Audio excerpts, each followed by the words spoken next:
Hello and hi everyone, my name is NUR AMIZA BINTI ANUAR and I am from Group A. This presentation is part of assignment 1 for the subject DTT3023. My lecturer for this course is Dr. Nur bin Muhammad Nordin. In this video, I will explain 5 topics. Topic 1, Computer Crime and Security. Topic 2, Intellectual Property. Topic 3, Privacy and Surveillance. Topic 4, Computer Reliability. And finally, Topic 5, Professional Ethics. I will begin with Topic 1, Computer Crime and Security, focusing on phishing, one of the most prevalent forms of cybercrime.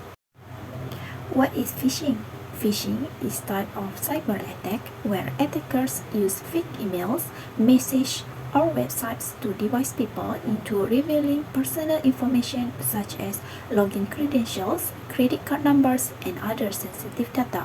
Unlike other cybercrimes that exploit system vulnerabilities, phishing relies on psychological manipulation targeting human error. Scammers often use fear, urgency, or trust to prompt victims into acting quickly and revealing information. In essence, phishing is a form of social engineering relying on human mistakes rather than technical weaknesses. Why is phishing harmful? Phishing is highly dangerous because it exploits human behavior rather than system flaws. According to IBM, phishing accounts for 15% of all cybersecurity breaches, with an average cost of $4.88 million per breach. For individuals, phishing can lead to identity theft and financial fraud. Victims may suffer from long-term credit damage if their personal data is compromised. For organizations, phishing can cause financial losses, reputation damage, and data theft. Techniques like business email compromise target high-level employers to steal substantial sums of money. Phishing often serves as a gateway for more advanced cyber attacks, such as ransomware. Although phishing attacks are challenging to defend against, several steps to prevent phishing attacks can be taken to reduce the risk. First, security awareness training is crucial. Educating people to recognize phishing attempts, such as suspicious emails or urgent messages, is one of the most effective defenses.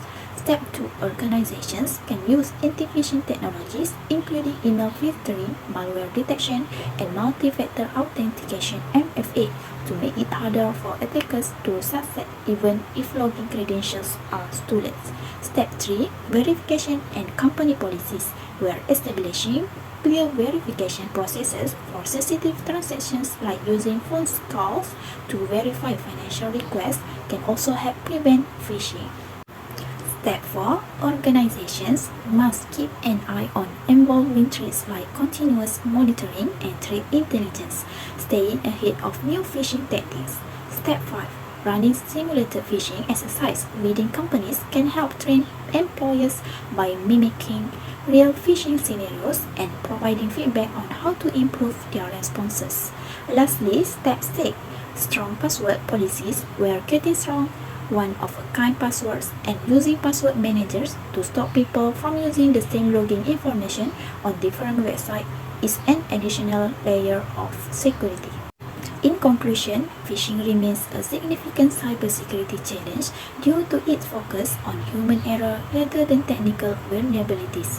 It causes both financial and emotional harm to individuals and organizations. However, through vigilance, technology, and continuous education, we can minimize the risk and protect ourselves. Next, Topic 2, Intellectual Property. In this topic, I need to assume the role as the individual software developer, or I am the owner of a software company, where my company have already created a software that changes people's lifestyle and provides benefit to the society as a whole. Knowing the importance of the software to Malaysians, I decide to register my intellectual property to the software. So, I will describe the process and steps involved in getting the right intellectual property application for my software. Step 1. Identifying the relevant intellectual property protection for the software. Selecting the best type of protection is the first step in the process of registering the intellectual property of my software. A range of protections, each with a distinct scope and function, are included in intellectual property law, including patents, copyrights, and trademarks. Copyright is the most appropriate protection for my software. When a software program is created in Malaysia, copyright is automatically granted as long as it is fixed in a tangible form, like source code. Official registration, however, has a number of advantages, including stronger protection in the event of a legal dispute, proof of ownership, and legal evidence of the work's originality. I should think about registering other aspects of my software, like its name or logo as trademark, even though copyright protects the actual written code. By registering a trademark, I can make sure that my software's brand identity is distinct and legally shielded from potential confusion causing attempts by others who might use similar names or symbols.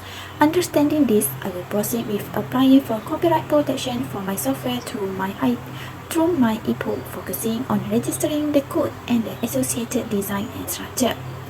Step 2. Visiting the Intellectual Property Corporation of Malaysia, my e-book website. Visiting the Intellectual Property Corporation of Malaysia official website, which acts as the online gateway for all IP registration service in Malaysia, is the next step in the IP registration process. Users can examine pertinent information and obtain the required forms on the My e-book website, which offers a thorough guide for IP application.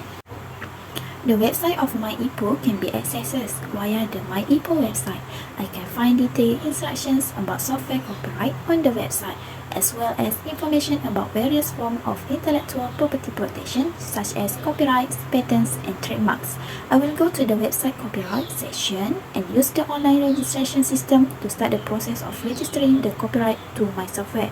It is essential for me as the applicant to register for an account with My e-book to access the relevant tools, forms, and services required for submitting the application.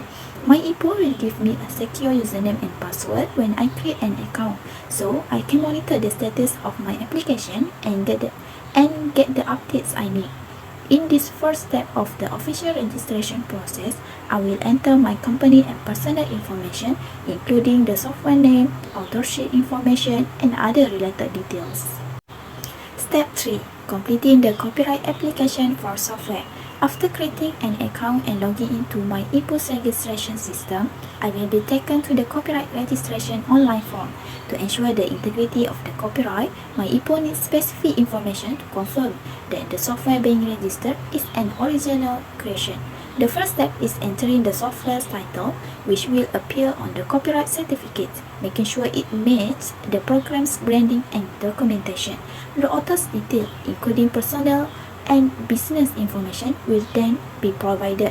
If I created the software on my own, I will identify myself as the author. However, if team members or collaborator help, their names must also be listed. After that, I have to finish the software's nature and description, including its features, functionality, and goal. This part is essential for setting my software apart from competing products and emphasizing its unique features and advantages for users. After that, I will submit an originality declaration attesting to the software's complete originality and compliance with copyright protection standard by not stealing any previously published works. A crucial element in proving the software's legitimacy is the declaration. I will also offer supporting documentation as proof of ownership. This consists of screenshots or schematics of the user interface and functional features, as well as documentation of the software design and functionality, including a portion of the source code which might be necessary to confirm originality. This document guarantees that the software's functionality and uniqueness are accurately confirmed. Before moving on to the payment section and finishing the application process, I will carefully check all of the information I have entered in the online form to make sure it is accurate. Step 4. Payment and submission. The next step is to pay the registration fee after completing the copyright application and uploading any supporting documentation. The cost may vary based on the extent of the registration, but My e-book charges a fee to process the registration. Through the My e-book portal, payments can be made online with bank transfer or credit cards. I will formally submit the application to My e-book for review following the payment processing. This is the stage of submission where my application is received by my IPO and logged. An acknowledgement notice verifying that the application is in the system and undergoing review will subsequently be sent to me. My application formal submission is crucial because it starts the registration process and ensures my place in line. An email confirming the submission will be sent by my IPO and I will receive notification as soon as the registration is processed. Step 5. Review process and communication. The paperwork, supporting materials, and fees will be carefully examined after my IPO receives my application. My IPO verifies that the software meets the criteria for copyright eligibility during this time, looking for problems like the work's originality and making sure that no infringement on pre-existing copyright has taken place. A request for clarification or more documentation will be sent by my IPO if any information is missing or the application is not complete. Step 6. Receiving the copyright registration certificate. Obtaining the copyright registration certificate is the last stage of the registration procedure. My exclusive rights over the software are formally recognized by law with this certificate. If someone tries to unlawfully copy, distribute or reproduce the software, I can use this certificate to enforce my copyright protection in courts. In conclusion, registering intellectual property with my IPO involves identifying the appropriate protection, completing the application, and securing legal ownership through a structured process. Protecting my software ensures its continued innovation and benefit to society while safeguarding my right as its creator. Now we go to topic 3, which is privacy and surveillance. In this topic, I will explain key aspects of surveillance, including its definition, types, and examples, as well as addressing its ethical implications. Finally, I will discuss the measures to block or prevent public or government surveillance. What is surveillance? The term surveillance describes the methodical observation of people's or groups' action and behavior, typically with the intention of controlling, influencing, or safeguarding them. The French word sur, which means from above, and veiller, which means to watch, are the source of the term. It includes a broad range of techniques, from conventional approach like postal monitoring and human intelligence to cutting-edge technologies like CCTV cameras, electronic communication, interception, and biometric systems. Although surveillance is frequently linked to government initiatives to uphold law and order and deter criminal activity, its use also extends to fields such as disease control, where it aids in monitoring and reducing the spread of disease. Although surveillance can be useful in improving efficiency and safety, it must be used carefully to prevent invasions of privacy or undue control over people. Types of surveillance. Computer surveillance. Monitoring digital communications and activities is the main goal of computer surveillance. To stop unlawful activity and protect national security, this involves monitoring phone conversations, emails, and internet traffic. The Communication Assistance for Law Enforcement Act, CALIA, which requires internet and phone providers to permit real-time monitoring, is one of the two laws that the US government has put into effect in order to identify suspicious activity. Surveillance systems such as Carnivore and Echelon are also used to automatically sift through vast volumes of online data. Due to programs like Magic Latent that grant unauthorized access to users' private information, personal computers are also the focus of surveillance. Surveillance camera. Closed-circuit television (CCTV), also known as surveillance camera, is frequently used to keep an eye on both public and private areas. They are a vital tool for security and law enforcement organizations and act as a deterrent to crime. These cameras are connected to networks that allow real-time monitoring or footage review.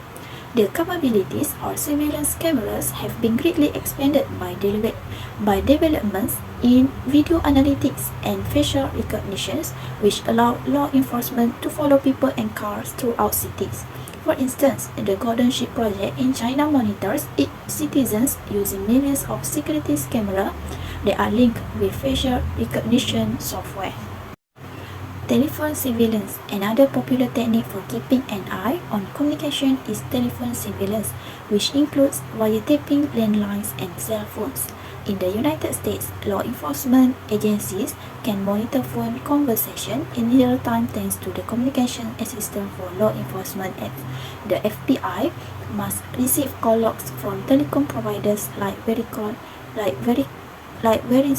and AT&T. Additionally, by calculating the time it takes for signals to reach nearby cell towers, mobile phones are used to collect location data. Despite the fact that this type of surveillance aids in preventing crime, discussions about its legality and privacy implications continue. Surveillance takes various forms in our daily life. One common example is physical surveillance, where security personnel monitor specific areas like retail stores or parking lots. This traditional method remains effective for real-time crime prevention. Next is network surveillance, focusing on digital activities such as monitoring user behavior and internet traffic to detect threats.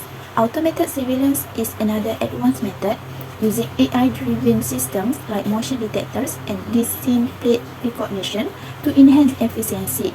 Lastly, we have video surveillance, using CCTV cameras strategically placed to monitor and record activities, playing a vital role in enhancing security. Can you monitor your employee computer activity? Give an example of how do they do that. Employers can legally monitor employees' computer activity during work hours to ensure productivity and proper use of company resources. This is often done using software that track keystrokes, website visited, or even takes periodic screenshots. For instance, some companies use applications that log time spent on work-related tasks versus personal activities. While this helps identify misuse of company resources, it raises ethical concerns. Transparency of monitoring policies is crucial to avoid infringing on employees' privacy or creating distrust. Does the government spy on its citizens? Give an example of how do they do that. Governments often monitor citizens to maintain national security, and social media surveillance is a common example. Platforms like Facebook and Twitter are analyzed using algorithms that identify trends, keywords, or suspicious activities. While this can help prevent protests or extremist threats, it also raises ethical concerns. Monitoring without explicit consent infringes on civil liberties, and there's a risk of misuse, such as targeting activist groups or specific communities.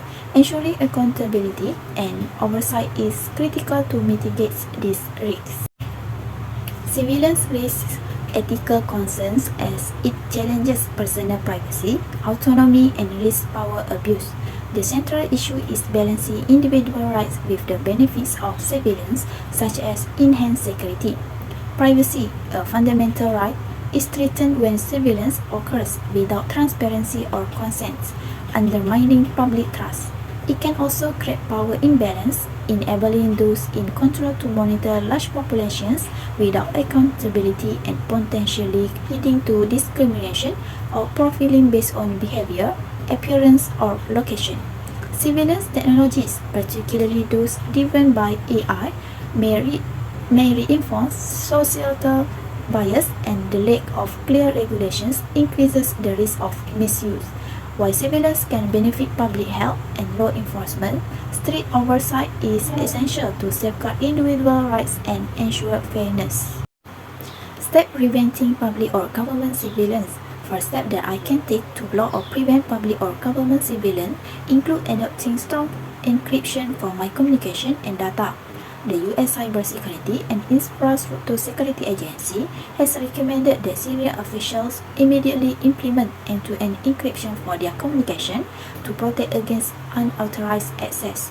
By utilizing end-to-end encryption, my message and data are securely encrypted before they leave my device and can only be decrypted by the intended recipient ensuring that no one, including government entities, can intercept or access my personal information. Second, using secure communication platforms and software that offer strong encryption standards and prioritize privacy is another essential step. The significance of utilizing security-compliant encrypted messaging service to protect private and business information. By selecting these platforms, I can lower the possibilities of civilians and shield my conversations from possible hacks. Additionally, I can help prevent civilians and preserve my privacy in the digital age by updating my software on a regular basis and exercising caution when using platforms and devices. In conclusion, civilians plays a vital role in enhancing security and public safety. However, it also raises ethical concerns regarding privacy and misuse. Striking a balance between security and individual rights is crucial. By adopting preventive measures, we can protect ourselves while leveraging the benefits of civilians responsibly. Topic 4. Computer reliability. In this topic, I will explain three aspects of reliability in computer system. First, why reliability is important in computer system. 2. A case study showing the consequence of unreliable system. 3. A comparison of mobile phone reliability between the Nokia and BlackBerry era versus modern Android and Apple phones. So, for the first question, why reliability is important in computer systems? Reliability in computer system is essential for consistent and dependable operation of both hardware and software. It ensures system longevity, user satisfaction, and operational efficiency. According to Q1 2023, reliability refers to a system's ability to perform required functions under specific conditions over a period of time. This is particularly critical in fields like healthcare, where patient safety is tied to reliable medical system, or finance, where even small disruptions can result in significant monetary losses. Reliable systems build user confidence by reducing downtime, preventing data loss, and ensuring uninterrupted processes. Techniques like redundancy, which involve having backup components or servers, play a key role in maintaining reliability. For instance, redundant storage systems safeguard data and prevent crash, reducing the need for repairs and extending system life. Ultimately, reliability impacts not just operational success, but also user trust and the ability to recover from unexpected failure. Q1 2023. To understand the consequence of unreliable computer system, let's look at the case of Knight Capital Group in 2012. Knight Capital was a key player in electronic trading, but a software error caused catastrophic losses. They introduced a new trading algorithm without thorough testing. This activated an outdated piece of code, resulting in millions of incorrect stock orders within minutes. The system rapid trading caused a $440 million loss in just 45 minutes. The issue was aggravated by the absence of fail-safe procedures and reliance on outdated software. By the time they realized the error, the damage was irreparable. This incident forced Knight Capital to seek emergency funding and ultimately lose its independence through acquisitions. This case highlights the need for robust software testing, regular audits, and emergency measures to prevent such failures, especially in high-stakes environments like finance. In comparing mobile phone reliability, the Nokia and BlackBerry era focused on hardware durability and efficient software integration. Nokia was known for its rugged phones designed to withstand wear and tear. BlackBerry, on the other hand, catered to professionals with secure email service and reliable hardware such as their iconic keyboards. In contrast to this, Android and Apple devices prioritize software innovation. Modern phones offer advanced apps, seamless ecosystem, and regular updates. However, this comes with occasional issues like bugs or compatibility problems, particularly in Android device range. Apple's control ecosystem mitigates some of these issues, but is not immune to software glitches. The trade-off is clear. Older phones excel in reliability and durability, while modern devices focus on flexibility and functionality. Despite occasional Despite occasional issues, the feature and advancement in Android and iOS make them preferable for today's tech-driven world. In conclusion, reliability is cornerstone of effective computer system. It ensures operational efficiency, minimizes risk, and enhances user trust. The Knight Capital case serves as a warning about the consequence of neglecting reliability, showing how small errors can have disastrous effects. Lastly, the evolution from durable Nokia and BlackBerry phones to feature-packed Android and Apple devices reflects a trade-off between hardware robustness and software innovation. Both eras have their strengths, but the emphasis today is on adapting to modern technological needs while addressing reliability challenges. Lastly, topic 5. I will be discussing about professional ethics, specifically focusing on the role of a software engineer who develops applications like MySejahtera. My presentation will address the ethical responsibilities of software engineers using the 8 principles of professional ethics as a foundation. However, I will focus on 4 selected principles: public, client and employer, product, and judgment. Principle 1. Public. The first principle emphasizes acting in the public interest, which is crucial for an app like MySejahtera. The software engineer must prioritize societal impact, ensuring the app promotes public welfare while respecting individual privacy. Given that MySejahtera collects sensitive information such as vaccination status and travel history, the engineer must implement robust encryption and data protection measures to prevent misuse or unauthorized access. Transparency is also key. Users need to understand who has access to their data and for what purpose. Balancing this concern while enabling the app to perform its tasks effectively, like tracking COVID-19 cases, requires a careful approach. This principle underscores the importance of maintaining public trust in such critical platforms. The second principle focuses on the client and employer relationship. For MySejahtera, the client is the government and the employer is the development team or company. The software engineer must meet the client's goals, such as creating a functional app within deadline and budget, while adhering to ethical standards. For instance, if the employer pushes for intrusive data collection for commercial purpose, the engineer must advocate for ethical practice and defend user privacy. Additionally, ensuring inclusivity is vital. The app must cater to marginalized groups and those with limited technological access. In case of unethical requests such as compromising user privacy, the engineer has a responsibility to disclose this concern and safeguard public interest. The third principle pertains to the products, the MySejahtera app itself. The software engineer must ensure the app is secure, reliable, and efficient. Any errors or security vulnerabilities could have far-reaching consequences, particularly for public health. Comprehensive testing before release is essential to identify and address issues. Moreover, the app must be designed with usability in mind so that people from all age groups and backgrounds can navigate it easily.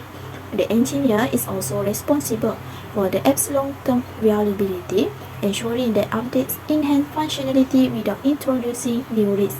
Ultimately, this principle emphasizes minimizing harm, maximizing utility, and creating a product that effectively serves public health needs. The final principle is judgment, which involves making informed, ethical decisions throughout the development process. Software engineers must apply their professional expertise to balance user needs, technical requirements, and societal interests. In conclusion, the role of a software engineer in developing an app like MySejahtera goes beyond ethical expertise. It involves a commitment to professional ethics by adhering to the principle of public, client and employer, product and judgment. Engineers ensure the app is not only functional but also ethical, prioritizing user privacy, data security, and inclusivity builds public trust and enhances the app's impact on public health. As software engineers, upholding these ethical standards is crucial to creating digital platforms that benefit society as a whole. Here are the references that I use, and that's all from me. Thank you.